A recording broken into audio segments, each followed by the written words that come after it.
Good morning mga boss! Isa na namang magandang araw, no? So, ito, back to work na naman tayo mga boss. So, ito ang gagawin natin ngayon.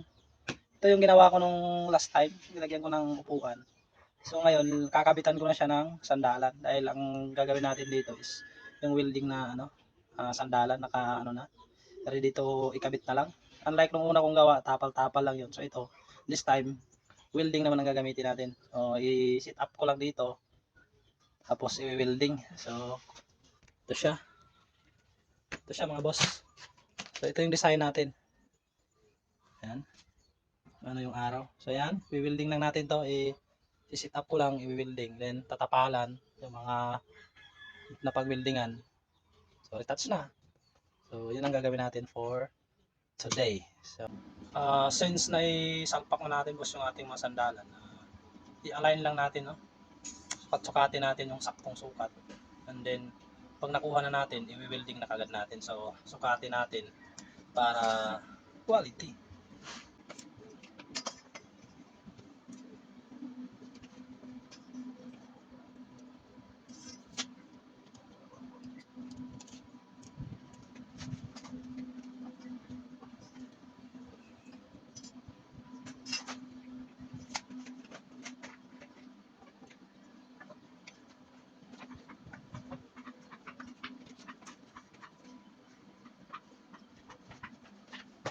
So, dahil goods naman yung align natin, i-welding na kagad natin mga boss yung dugtungan.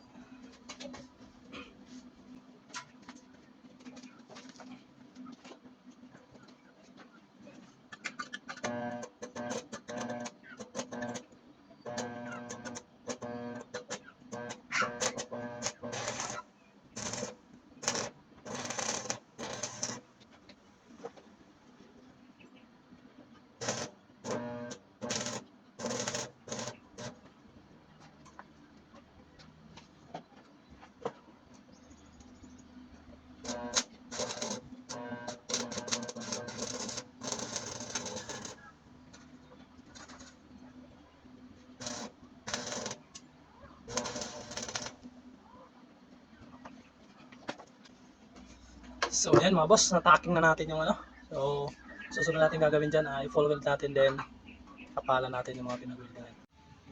So, ayan mga boss, nakapit na natin yung mga welding, yung mga nakausling bakal, nakapit na natin lahat yan. Ayan.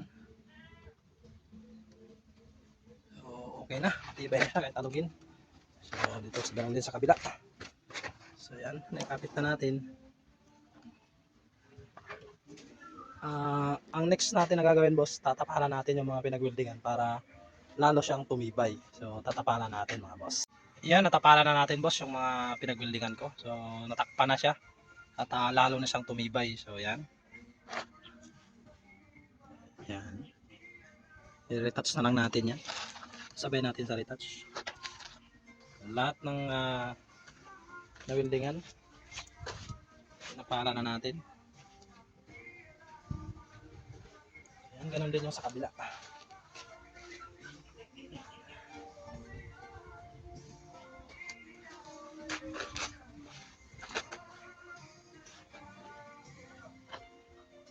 So, ganun lang ang proseso ng paggawa ng kalisa. So, ito, retouch na lang to. Katapos, lihaan, then pintura. Ready na nating i-display. Then, pwede na nating deliver kung sakaling may order. So, ganun lang yun.